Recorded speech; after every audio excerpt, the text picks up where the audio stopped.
Soulful Sauna, Stories of Self-Mastery. Thank you for joining us. It is you, the viewer, that makes this podcast. Your host, Juliette Noske, and her guests are here to share stories of self-mastery, to inspire you and ignite the power of positive change on your own journey. Thank you for being with us. Hello, everyone, and welcome to the Soulful Sauna podcast. And today we have a very special guest with us, and it's Gavin, and he is a student of Forest Wisdom and the founder of Cacao Love, an ethical business that shares ceremonial grade cacao with the world. He is an initiate into various Druid orders and is a bandzi in the Bwete tradition of Central Africa. I think I said that correctly. And he lives in Kenya with his wife, Diane, and they grow food, they plant trees, and they harvest medicinal plants. So now you can share with me, Gavin, if I pronounce that correctly. I had a practice, but... You did. You pronounced it perfectly. Well, as close as we're able to. Yeah. Bantu vowels are quite tricky for an English speaker, but it was good. Thank you. So how many languages do you speak, Gavin? I speak Scouse as my first language, and then a bit of English on top. and I can get by in French. And do you speak any of the African languages, or have you learned any of them? Yeah, so I know my way around in Swahili, and I speak the greetings in Kigiriama, which is our local language here in Kenya. Okay. Do they have lots of different dialects then? Yes, many. So the local community where we are here are called Giriama, and that's one tribe which is part of a tribe, I think, of a bigger grouping of 9 languages that are called Mijikenda, and they are the forest people who live here on the coast, and they have about 10 different dialects within that. Wow. So there are lots here, maybe 60, 70 in the country. Mm-hmm. Wow. So, I mean, obviously I know, but would you like to tell the audience how you got to be where you are now, where you're living? I'd love to hear the story again. Yes. So I was living in Devon in the UK, and I met Diane. We were both teaching on the faculty of the C School of Embodiment, which is a UK sexuality training. And we met, we fell in love. So I went to live with her in the US, but was only there for 6 weeks when we were invited to play music at a ceremony in Kenya. And we made the trip. And as we were in the retreat, the lockdown started to happen. And I couldn't get back to the US on my UK passport. She couldn't get back to the UK on her American passport. And so we said, oh, let's stay in Kenya for 2 weeks, 3 weeks, maybe it'll blow over and then we can travel. And 4 years later, we are here growing trees. Wow, what an amazing story. Mm-hmm. And so what instruments do you play? So primarily I play the 8-string harp from Central Africa, which is called ngoma or ngombi.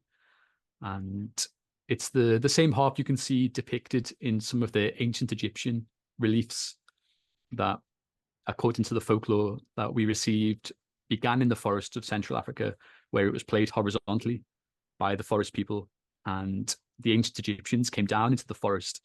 They met the forest people and recognized the wisdom they were carrying and traveled back up to Egypt. Once the harp came to Egypt, it was turned upright, and the carving of the Divine Mother was made into the harp. And at the end of the Egyptian civilization, it traveled back down into Central Africa, primarily with the Ikang or the Fang people. And they were the people I met when I first went to Gabon and who introduced me to this instrument. Wow. So do you play that regularly then? Yeah, I've been playing for almost 10 years now. And it's the central instrument in the particular branch of Bwete, which is one of the forest traditions of Central Africa that we study. And it's the voice of the ancestors, it's the voice of the Divine Mother, and it's the musical guide that we travel with through the ceremony. And what ceremonies are they? So we work with a sacrament in Central Africa, which is called iboga, which is a root bark of a shrub that grows in the Central African forest. And the particular branch we practice comes from the Ikang or the Fang people. It sounds fascinating. And how did you like get into all of this? How did you find your way in there? Was it simply by moving there, or did you know about this before you moved there? Not at all. I was very passionate about the Druid tradition, and at some point, one of my teachers said a good piece of advice when you're studying is to find any tradition you resonate with, and study it well for 10 years.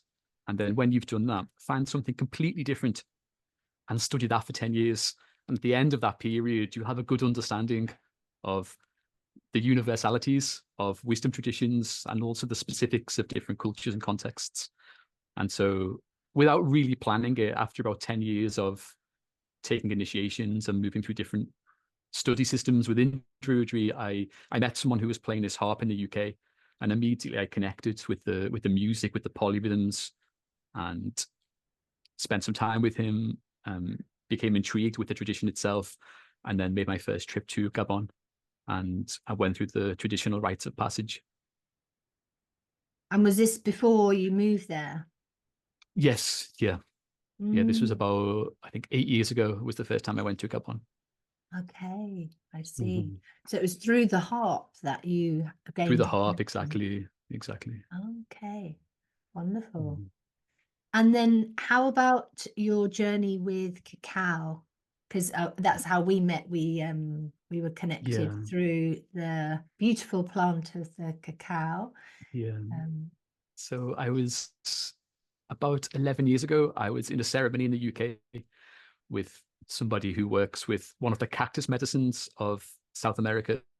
And as part of this ceremony, there was a preparation made where the powdered cactus was combined with cacao. And in the afternoon, everybody ate a spoon, and we went out into the beautiful gardens of the retreat center and spent hours in solitude. And I had a very, very profound experience. And when I got back home, I said to one of my friends, wow, I've been on this path for a little while now, and this cactus really opened something up inside me. I think this is what I've been waiting to discover in my life. And she said to me, maybe it wasn't the cactus, maybe it was the cacao. And she gifted me a block of ceremonial cacao. And that was the start of my journey. As soon as I began to connect with that in my own meditations, in my own nature walks, I realized that I'd stumbled across something very beautiful and very transformative for me. And so at the time, there was very little known about this particular way of preparing cacao in the UK. And I began to import it and share it with my friends. And I sometimes say Cacao Love was an accidental business. I never realized it was going to become what it was. I didn't intend for it to become that. It was just something that was born of my own passion on my own, and very beautiful experiences working with cacao. And I was sharing it with my friends. They were sharing it with their friends. And sooner or later, it became quite a project. And that's what I spend a lot of my time working on now. I think that's often the way as well. I've spoken to many people over the years and with interviews with the podcast, and I find that that's almost always the way, is that these things kind of open up accidentally, or not accidentally, but coincidentally, as sure. As our heart opens and our passion is found within certain things, that if we allow them to drive us forwards, that's where the magic takes place. Absolutely. And of course, when we began to explore cacao, especially as people from the West, we didn't really have a living knowledge or a living tradition to connect to. And so it was very often a path of self-discovery and of community discovery, where we would be creating these spontaneous ceremonies or not, or just drinking cacao mindfully and spending time out in nature and noticing that, oh wow, when I work with this medicine, I feel more courage, I feel more openness in my heart, I feel a deeper connection to the people I love. And so it's fascinating now, 10 years later, to start to see some of the incredible research which shows the science behind why this happens and why we have these experiences when we consume cacao. And for the audience out there, are you able to explain what's the difference between ceremonial grade cacao and then maybe the cacao or the cocoa that we would normally see on the shelves? Yeah, so the simple distinction is that cocoa is often a powder form. And so when the cacao moves through its traditional preparation, there's a final stage where the cacao butter is removed. And what then begins to happen is the cacao oxidizes quite quickly. And so it loses a lot of its nutritional potency. However, ceremonial grade cacao is entirely intact, and the cacao butter acts as a natural preservative. And so it's much more medicinally potent. And the word ceremonial grade is quite controversial in and of itself, because there isn't a standardized definition of what it means. The way we use it comes from the work of the late Keith Wilson, who described it as cacao that has the quality or the possibility to facilitate deep inner work.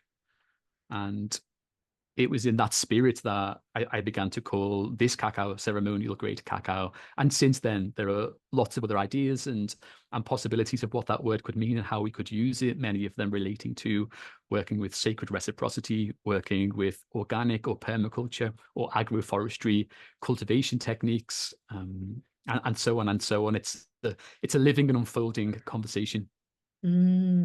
Yes. And so what are the roots of the cacao that you share with the world?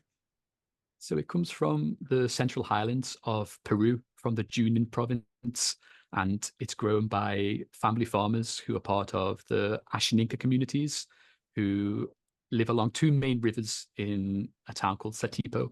That's the specific bioregion of where we source our cacao from. And cacao is part of the Ashaninka cosmology in interesting ways. So it's traditionally been used as a medicine, but in more recent times, it's now seen by some people within the communities as the tree of life. And the Ashaninka people have had quite a difficult recent history. So aside from colonization, they survived a genocide, which only ended a couple of decades ago. And there's very little written about this in the English language. There's lots in Spanish, but you can find some of the story online. And part of our work at Cacao Love at the moment is to begin to document these oral histories of what happened in this very difficult period where 10% of the whole Ashaninka community were murdered during this genocide, and many more were relocated. Some moved deeper into the forest and to this day have no contact and are still hostile to outsiders. What cacao allowed was for the communities to grow a commodity and exchange it on the market as a way to support their own relocation and the regeneration of their communities. And so one of the very moving interviews that we filmed on our last trip to Peru was with one of the farmers who was saying, this is our tree of life. It's because of cacao that our community still exists. It's because of cacao we've been able to rebuild our family structures. We can still live in the forest, and we've been able to start again in this way. And so it's got a very beautiful and emerging place within the Ashaninka cosmology, as well as a historic presence as a medicine. One of the preparations that we heard a little bit about and we're really excited to find out more is the bark of the cacao tree is also used to make a medicine, which is given to pregnant women. And we don't know much more beyond that, but it was a tantalizing kind of throwaway comment in a bigger conversation that when we listen back was like, oh wow, we need to we need to find out more about this, because again, there's very, very little known in the English language around how the Ashaninka communities have worked with cacao historically. Yeah. And obviously you're living in a different country now from where the cacao is. Do you find yourself, you said you grow medicinal plants and you harvest medicinal plants where you are.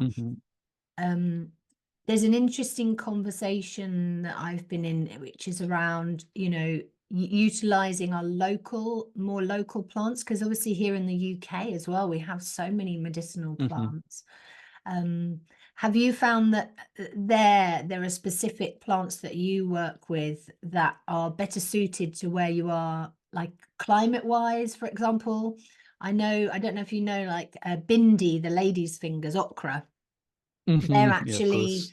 yeah, and they're really good apparently for helping the body acclimatize to the heat, which we Oh, don't wow. necessarily have so much in the UK, Okay. but where they come from in India, Hmm. obviously there's a lot more heat in that way. Okay.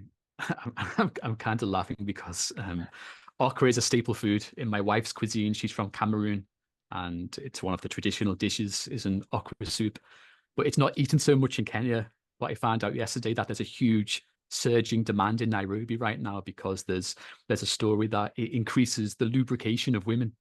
And Ah. so as a result of that, there's this huge demand for okra in Kenya right now that I didn't know anything about. But I just found this out yesterday. Okay. But yes, going back to your original question, absolutely. I think it's really important to find out what the local plants are in any particular ecosystem that we find ourselves in. But also not to limit ourselves to what grows specifically in this region. So there's a system of agroforestry that Diane and I have been studying for the last few years, which is called syntropic agroforestry. And this is a system which has emerged from Brazil and is now finding its way across the world. And one of the interesting parts of this way of cultivating forests is that you don't just use the local trees and you don't just use the local plants. You analyze your environment as a living ecosystem and start to identify what particular niches exist. And then you use the appropriate plant for that niche, regardless of whether it's local or whether it's exotic. And it kind of flies in the face of some of the conventional wisdom about sustainable and regenerative agriculture because we might use trees like eucalyptus, for example, which often are seen as being detrimental to the environment because they can dry the soil. And we see that in places like Nairobi. And I used to spend a lot of time in Ibiza, and they also have, for example, pine trees, which are doing the same thing. But in a syntropic system, we might use eucalyptus because they generate a lot of biomass very quickly. And so we grow the trees just to cut them down. And so one of the other ideas in our system is there's no problem with cutting down trees as long as we're planting more. And so trees and plants that grow quickly, that generate lots of biomass, are really favored. We work with them as service plants.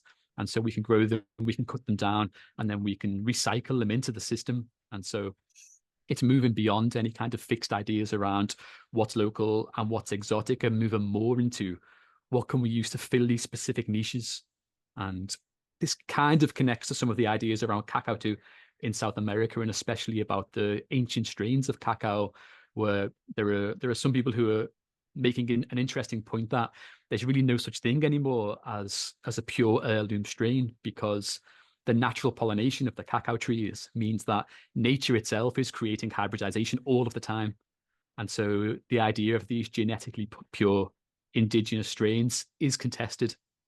And Mm. so essentially what we're doing is we're looking at what nature does.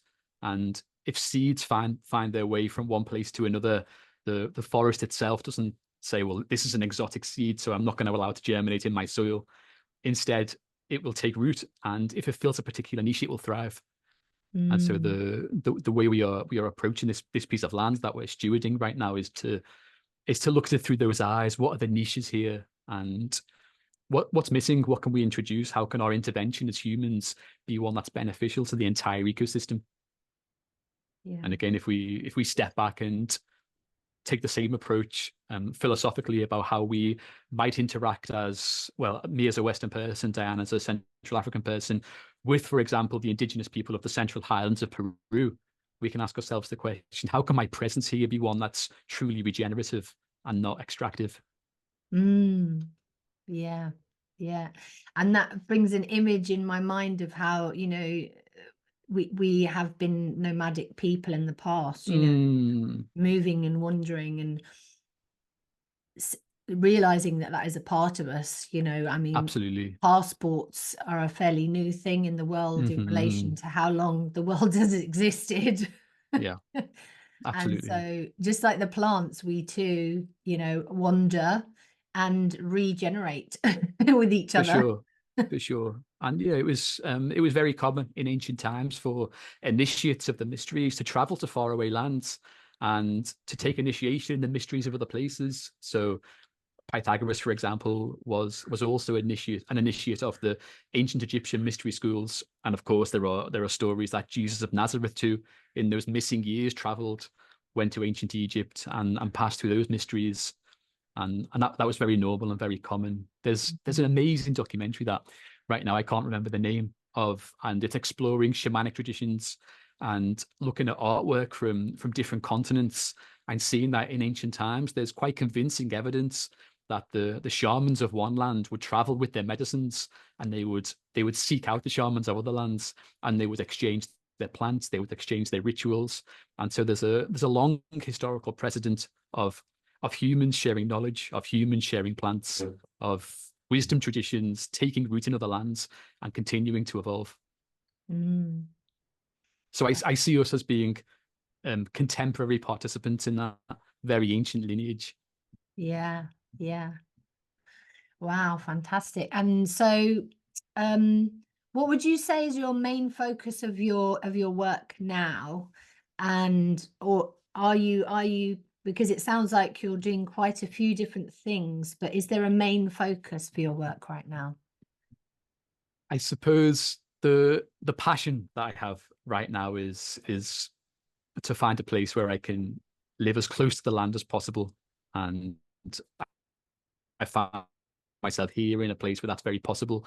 And so, my quest is, how can I attune myself as much as possible to this land so I can truly listen to the conversation of the land itself, and to move into a place where we can grow our own food, we can grow our own medicines, we can grow our own timber to create our own homes, and we can begin to make this transition into not just into sustainability, but into abundance, and to serve as a living example of how that can be possible. I'm thinking of one of my mentors who's passed away now, and he often spoke about sustainability, and he said, sustainability is not the goal. He said, imagine if you've been in a very beautiful relationship and someone said, how's your relationship these days? And you said, it's sustainable.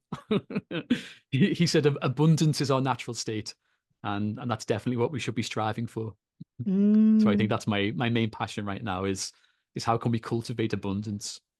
Yeah. Oh, I love that. I love that. I'm definitely gonna borrow that one. So can you tell me a crazy but true fact about you? The crazy but true fact. Um, well, I don't know how crazy it is, but perhaps an interesting anomaly of my existence is that I'm a very solitary person, and it's really important for me to have lots of time alone. But my life path has been what that is full of socializing and being with people. So for the first 15 years of my adult life, I was DJ and ran festivals in the UK and in Europe. And so I was at the heart of a thriving underground music scene. And then for the second part of my life, I've been immersed in the world of ceremonies and connections. And so I kind of exist within that paradox of solitude and communion. Yeah. And I think over the years, I've also realized that importance and that need for space and time for myself. And I think I've been working a lot on retreats with young people and residentials. And one of the things that I have noticed is that, you're with a community, say 50 people or 15 people throughout the whole week or 2 weeks. And one of the things that perhaps we haven't embodied so much in that is speaking about and naming the fact that there'll be times when you need to be alone. It was a little bit mentioned, but I think it's something that's so important to realize from a younger age, if possible, so that you can, because I find that where I feel the feelings of everyone, sometimes I can be quite overwhelmed by being around people all the time. And when I get that space alone, it allows me to decompress, to come back into myself and to recenter. And I think it's something important to speak to and to teach our young people as well. Absolutely. I think it's completely essential for psychological and emotional health and well-being that we build in times, we actively design our lives with spaces for solitude and Mm. for recuperation. And it's a foundational part of my relationship with Diane. We live together, but we have an agreement in our relationship that we generally don't speak to each other for the first part of the day. We wake up, I go to my space, she has her cave, a small gazebo at the bottom of the garden, and we generally don't speak, for the first 6 or 7 hours of our day. We'll do our practices, we might do some work, and that space we both have, and that we both respect and honor each other to occupy, is really crucial for the health and beauty and joy in our relationship. And I think to Mm. model that, and as you say, to open those conversations, and is really important. Yeah, yeah. That Mm. sounds beautiful. Mhm. And do you have a sauna story at all? Are you a fan of saunas? I'm a massive fan of saunas. So um, we had multiple sauna stories.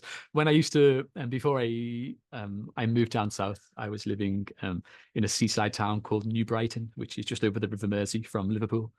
And there was a local council-run sauna that was completely filthy. All the wooden benches were rotting, and if you peered through the gaps, you could just see black grime on the ground.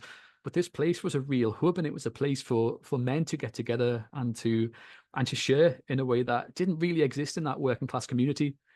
And so when I began to go, it was really beautiful, and over time, um, the group of friends I was going with, we ended up unintentionally influencing the direction of the way the conversations went. And after 6 months of us going 4, 5, 6 times a week, we had all the old boys drinking nettle tea.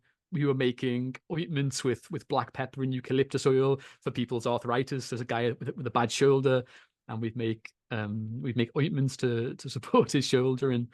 And yeah, it was a really important part of that community. And after a while, with my best friend at the time, I was, man, we need to go to somewhere with a plunge pool, and this place is really grimy. I'm not sure if it's good for us to be breathing in all of this steamy dirt.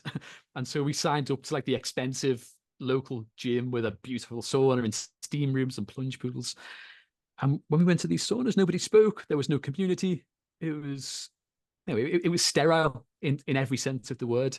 And so we let this membership run its course, and then we went back to the local dirty council-led sauna and nourished ourselves with community and with friendship and with connection across generations. There are often very few possibilities within the working class communities I've grown up in to have that kind of connection across generations. Maybe football, but that wasn't, even though I'm from Liverpool, I've never had an interest in football at all. So outside of that particular social realm, where else are young people going to be hanging out with 17, 80-year-olds and listening to those stories and having spaciousness to really be present?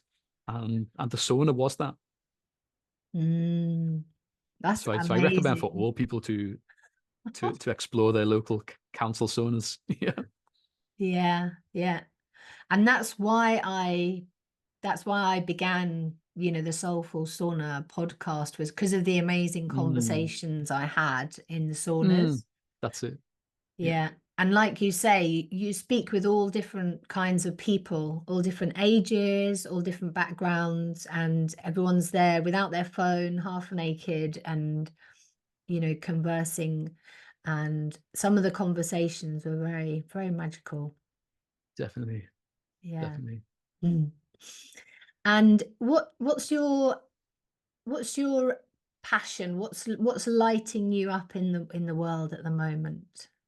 So right now I've just planted 128 guava trees. So we've Ooh. been we've been germinating them, and we put them into seed trays yesterday. And these are pink guava, so they're quite sour. We have pink and green guava.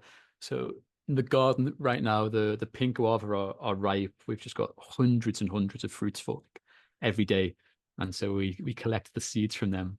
The green guava are almost ready. So we'll start that germination process in the next couple of weeks. But these are the first fruit trees that we've planted from seed. So right now that's definitely lighting me up. Mm. And whose is the land that you're planting it? Is it a farm or? So we've bought 2 acres of land, which is 30 minutes away from an elephant watering hole, which just sounds, the typical story. Where else but Kenya could you be living next to an elephant watering hole? But it's part of a forest which is called Arabuko Sokoke, and it's the largest coastal forest left in East Africa, and it's the second most important forest in the world, behind the Congo rainforest for rare bird conservation. So it's a really important forest. Some of it is protected by the government, but much of it just bleeds into where local people are living, and unfortunately, it's being cut down at an alarming rate for firewood. And so part of what we're hoping to demonstrate over the next 10 years of us living here is that instead of cutting it down and burning the wood, if we plant fruit trees and we create these syntropic systems where we plant the indigenous trees along with fruit trees, along with timber trees, that we can create a way as humans to live in harmony. And at the same time, with harmony with the land, but at the same time, create these wildlife corridors for these birds. And it's also the only place that is home to the elephant shrew, which is the smallest member of the elephant family. It's kind of like a rodent. It's a bit less exciting when you see it than the idea of it, but it's important. It exists. It's a part of the ecosystem here.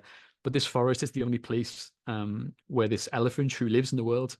And so it's a big passion of ours to create this wildlife corridor and to reforest this part of the coast. And I suppose that our dream would be to see an elephant shrew on this piece of land we're stewarding. So are you living on this land as well? We will be, yeah. We're about, I guess, 6 weeks away from being able to move on permanently. Are you building a home then, or? Yeah, we're building a small retreat center Okay.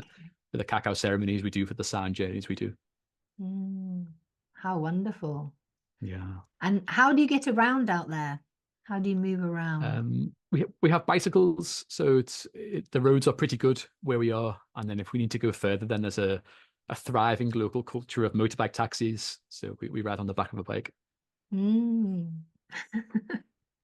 what's your favorite thing about living out there?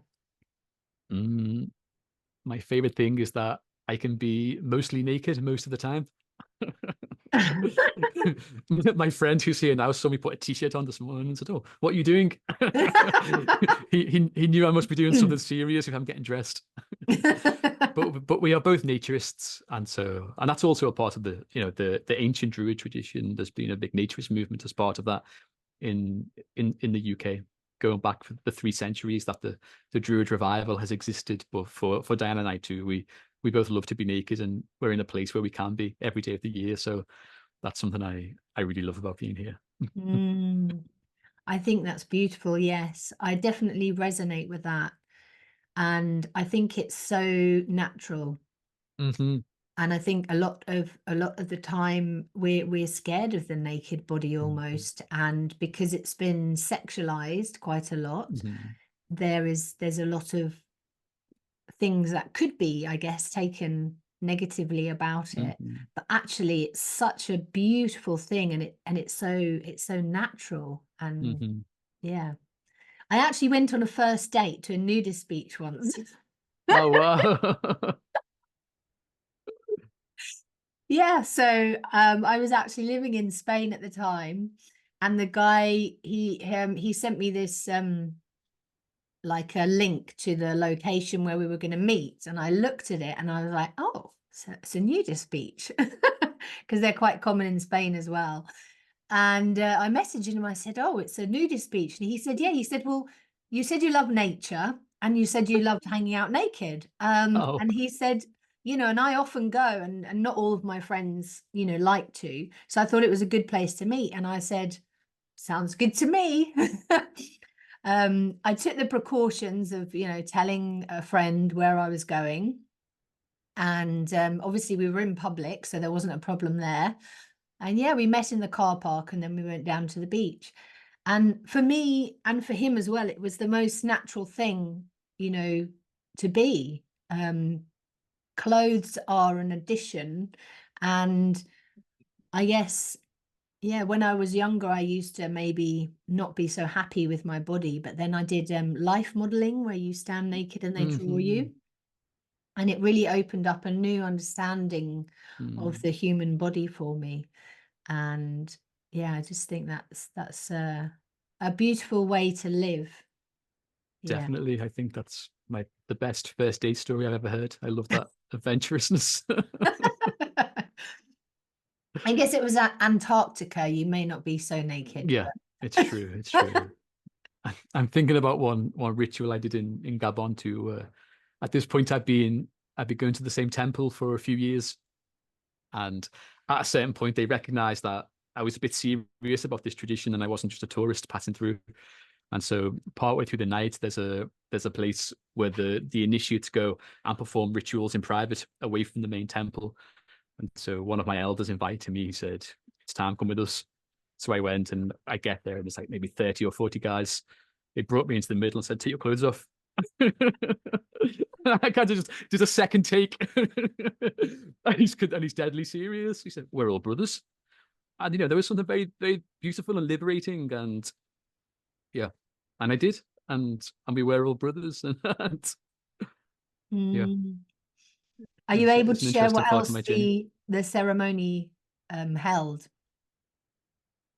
Yeah, so there are two branches of the tradition that I've practiced. One I study deeply. One I've participated in some of the rituals, but I don't know so well. But one is really the wisdom of the forest. It's the medicine of the forest, and it's very much connected to healing and to regeneration, and to the knowledge of the plants and the whole pharmacopoeia of the Central African rainforest. The other branch, which I know a little bit more about, is more about performing rituals and working with plants to access spiritual states of consciousness, and I suppose moving into union with the divine.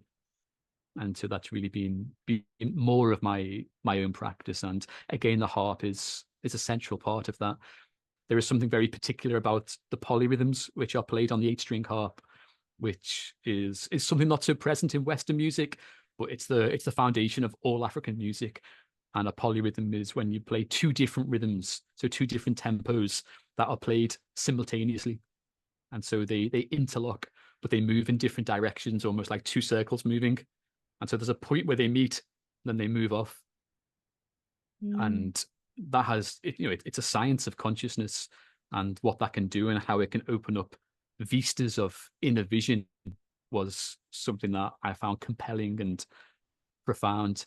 And so really it's the musical side combined with the effects of some of the mind altering plants that are used in these rituals that drew me, and that has continued to captivate my attention and my devotion.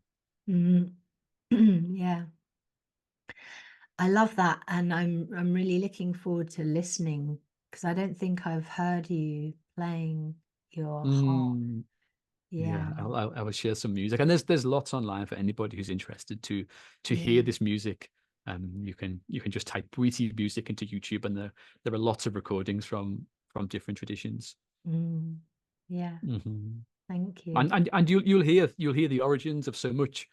The magongo is the mouth bow, which is played in the tradition too, and that's said to be the first stringed instrument of humanity. So it's an adaptation of the hunting bow, and again, it's played polyrhythmically. And in that sound, we have the origin of every string instrument that exists. And you'll see in a lot of these videos also, there's a torch which is made in the forest, which is also called the first light of humanity. And so it was the first time that we'd worked out how to move with fire, how to make a mobile torch. And so there are many aspects of the multiple traditions that have emerged from this forest that are our common origin as humans.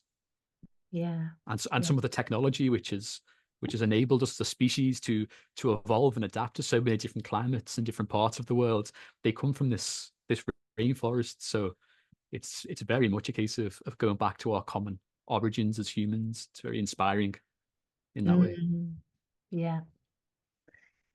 So do you remember when your self-mastery journey started, any pivotal moments in your life? I suppose one very early memory was I was in school, and the teacher had said to us, which I know when I tell this story, I realized my teacher was being lazy. He said to us, "Okay, we finished the work. You can make a start on your homework." The guy had run out of things to teach us, so couldn't be bothered. So we just second half of the lesson, just do your homework. And it was in the afternoon, and I was tired, and my brain was tired, and I just couldn't be bothered getting my textbook out and start. It was a history lesson and doing this comprehension or whatever it was we were doing. I saw a guy in the classroom, and he was just line after line. He was cranking out his homework. And I saw that and admired, oh, wow, that's an incredible discipline he's got at this time. And it was a memory that stuck with me right through my later teens. And what I realized at some point was when I wake up really early in the morning, I also have that level of discipline. But once it gets to the afternoon, my brain stops working. It's time for me to go to the sauna.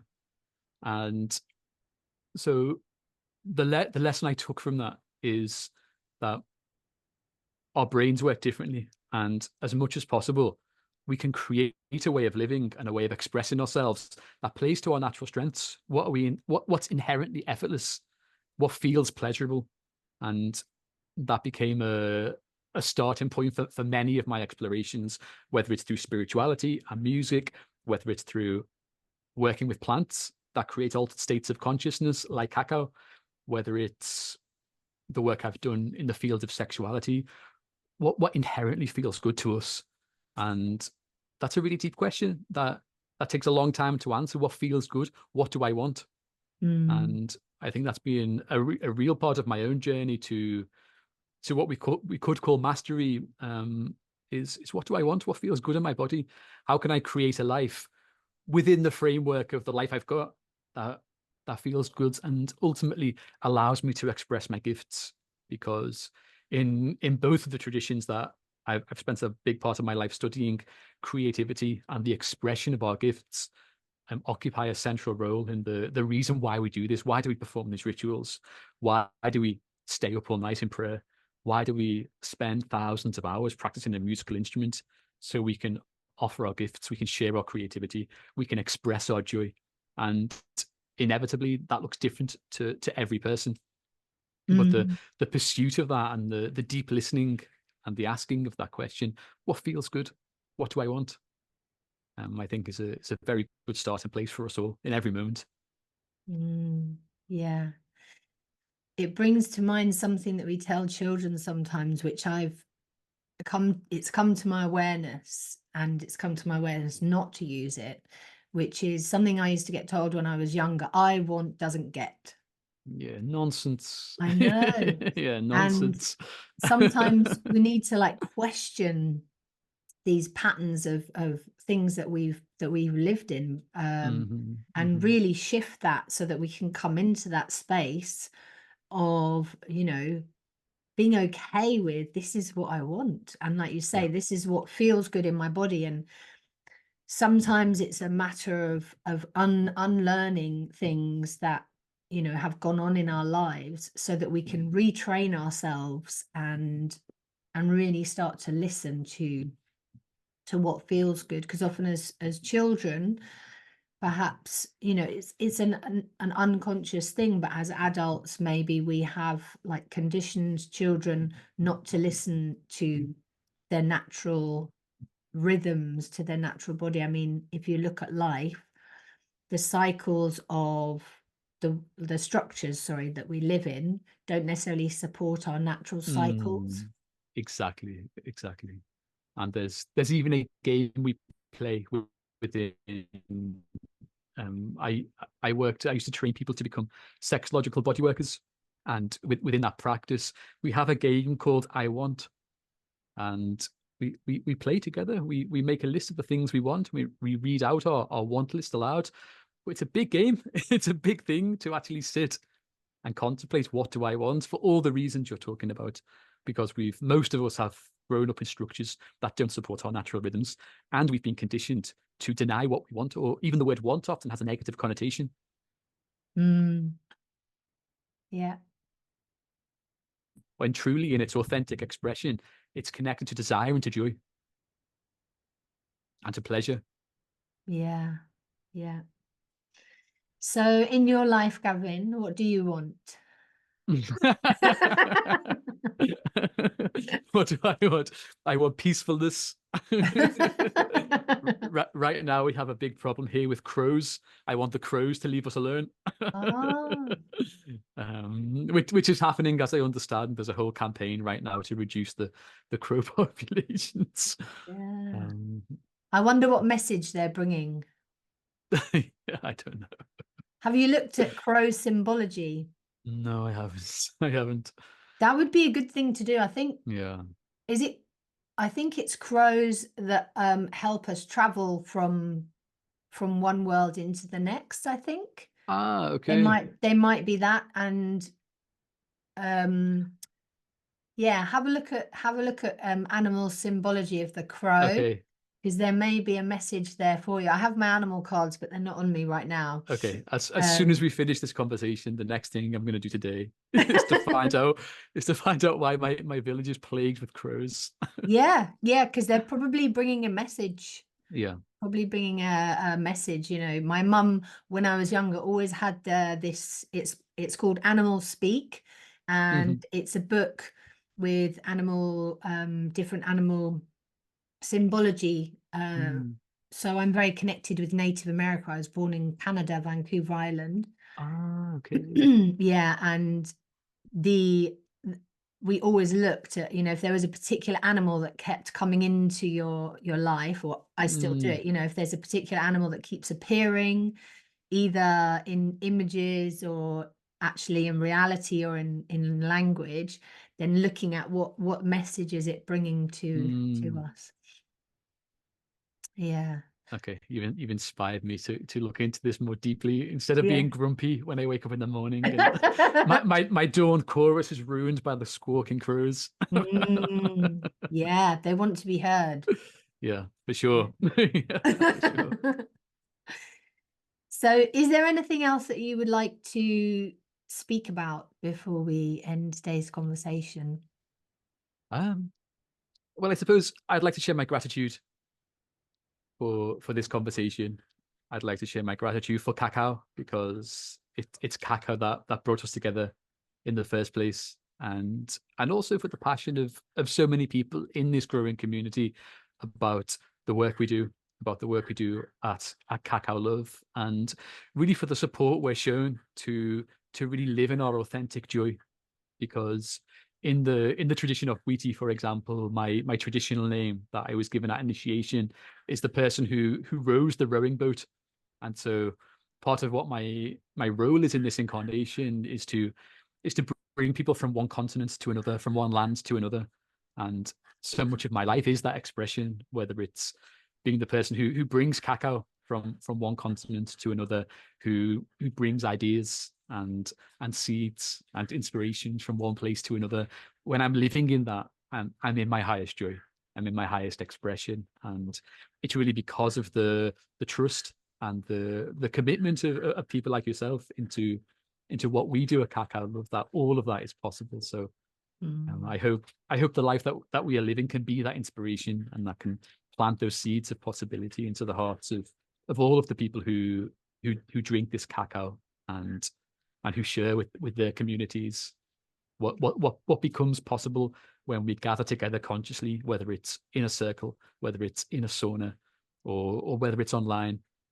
And I think that really is the remedy, and that is the medicine that we all need at this time.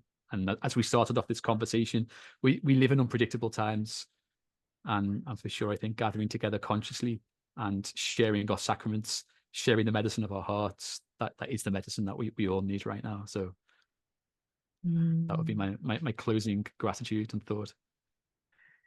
Thank you so much, Gavin. It's been a pleasure. And I just love your beautiful smile. It lights up. Thank you. Thank you very much. Thank you for joining us for this episode of the Soulful Sauna podcast. We appreciate your continued support. Feel free to leave us a rating, share with your family, friends, and loved ones. I have a question to leave you with. What inspired you from today's podcast? And what actions are you going to take as a result? Time to tell your own story of self-mastery.